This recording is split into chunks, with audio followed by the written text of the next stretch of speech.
Samsung Galaxy S5 and the HTC One are amongst the most anticipated phones of 2014.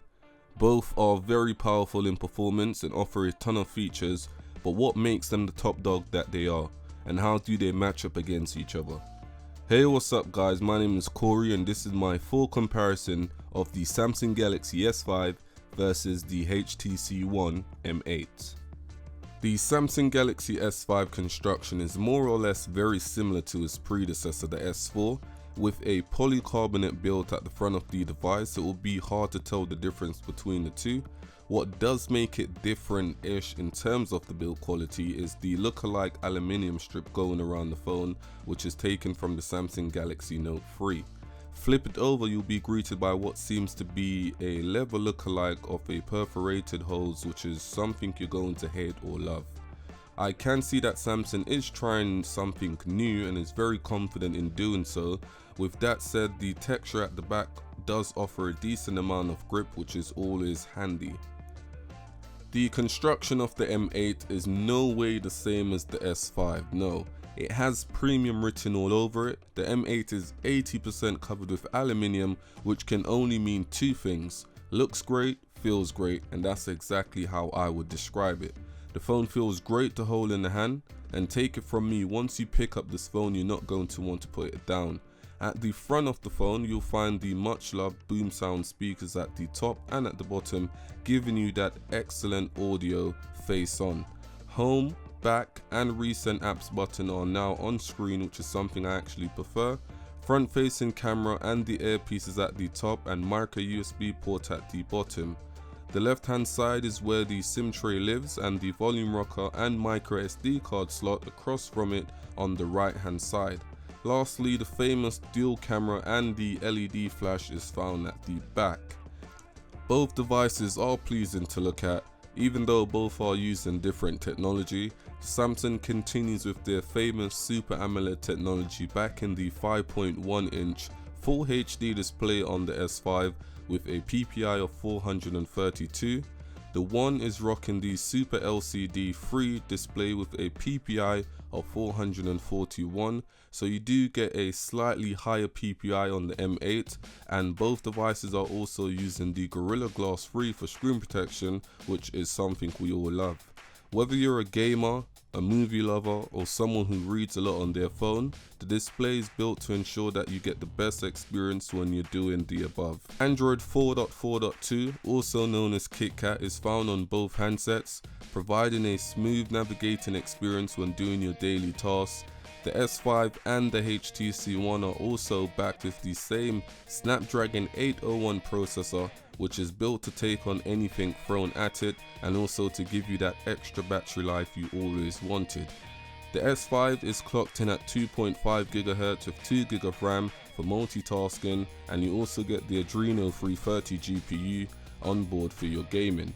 The HTC One, on the other hand, is clocked also at 2.5 GHz with 2 GB of RAM and also the Adreno 330 GPU.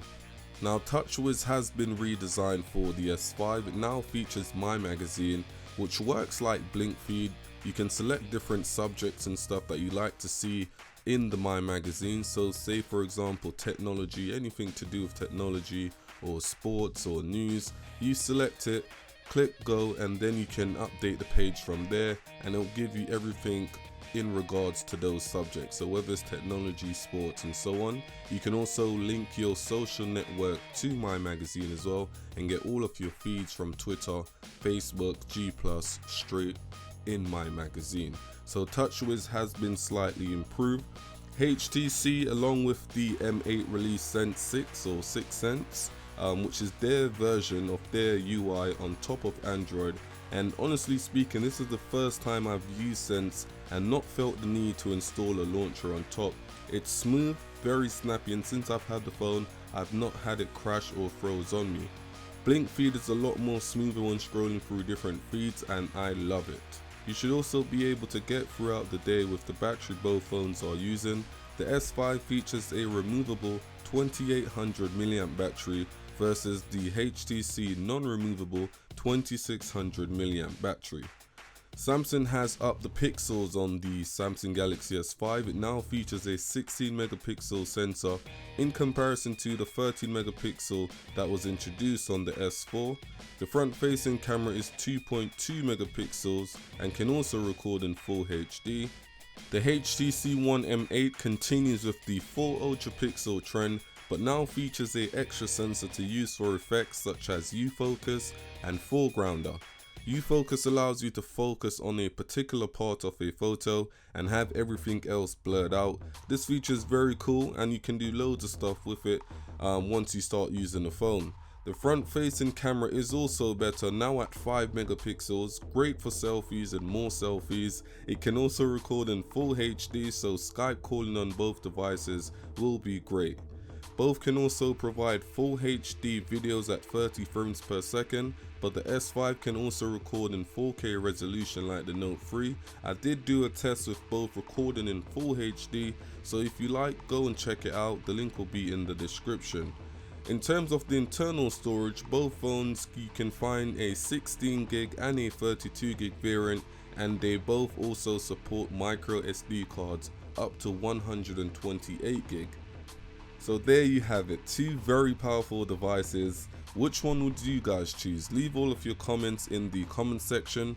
For me personally, I do like the S5, but the HTC has won me over with their build quality, audio quality, and their camera as well. But let me know which one you guys would prefer and let me know the reasons why. Feel free to share this video with your friends and family, and stay tuned for all my other videos that I'll be doing very soon. So anyway guys, I hope you have a nice day.